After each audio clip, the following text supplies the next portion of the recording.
বন্ধুরা, আপনারা সবাই জানেন যখন ভারত রাশিয়ার সঙ্গ দেয় তখন ন্যাটো দেশগুলোর জলে, আর যদি ভারত ইসরায়েলের সঙ্গ দেয় তখন আরব দেশগুলোর জলে। কিন্তু যদি চীন রাশিয়ার সঙ্গ দেয় তখন কারোর কিছুই যায় আসে না। কিন্তু যদি ভারত ইসরায়েল বা রাশিয়াকে সঙ্গ দেয় তখন গোটা দুনিয়া নড়েচড়ে ওঠে। এমনই কিছু কাতারেও হয়েছে। আপনারা সবাই জানেন কাতার গত বছর ভারতীয় নৌসেনার 8 জন রিটায়ার্ড নৌসেনাকে ধরেছে। যদিও ভারতীয় নৌসেনা তার সাথে কোনো লিঙ্ক নেই, কারণ তারা সার্ভিসের বাইরে রয়েছে আর তারা নিজের ইচ্ছাতে কাতারকে ট্রেনিং দিতে গেছিল। এই সমস্ত অবসরপ্রাপ্ত নেভাল অফিসার্স ধারা কনসালটেন্সি কোম্পানির হয়ে কাজ করত, যারা কাতার নেভিকে ওয়েপেন এবং নেভাল ট্রেনিং দেওয়ার কাজ করে। যদিও গত 8 মাস ধরে 8 জন নেভাল অফিসার্সকে জেলে বন্দী করা হয়েছে এই অভিযোগে যে ওই সমস্ত নৌসেনা অফিসাররা ইসরায়েলের হয়ে কাতারে গোয়েন্দাগিরি করছিল। এখন কাতার সরকার তাদের মৃত্যুদণ্ড দিতে পারে, এমনই দাবি পাক মিডিয়া হাউসগুলোতে উঠছে।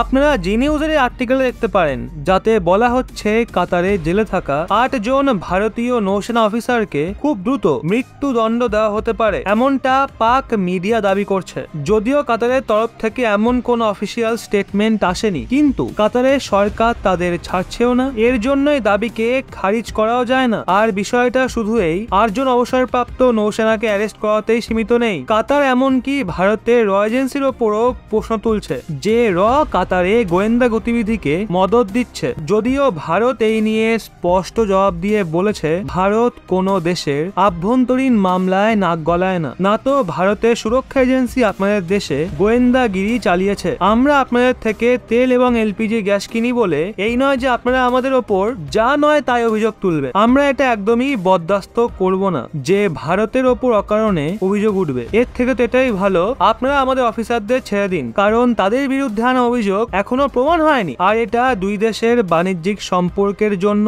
ভালো হবে, নয়তো আমাদের কাছেও ক্রুড অয়েলের অনেক অপশন রয়েছে। অবশ্য বন্ধুরা, ভুল এই মানুষগুলোরই যারা সামান্য কিছু পয়সা কামানোর চক্করে ভারত থেকে কাতারে চলে গেল আর তাদের ইন্ডিয়ান নেভির টেকনিক শেখাতে লাগলো। সেভাবে দেখা হলে কাতারের বেশিরভাগ মানুষই অ্যান্টি ইন্ডিয়া চিন্তাধারা রাখে আর জাকির নাইককে নিজেদের গুরু বলে মনে করে। এক্ষেত্রে আপনাদের কি মনে হয়, কাতার কি তাদের ছাড়বে? যদিও ভারতের ক্ষোভের জন্য কাতার এখনো চুপ করে আছে, ঠিক ওইভাবেই যেভাবে পাকিস্তান কুলভূষণকে নিয়ে চুপ রয়েছে। তো বন্ধুরা, এই নিয়ে আপনাদের কি মতামত নিচে কমেন্টে অবশ্যই জানান।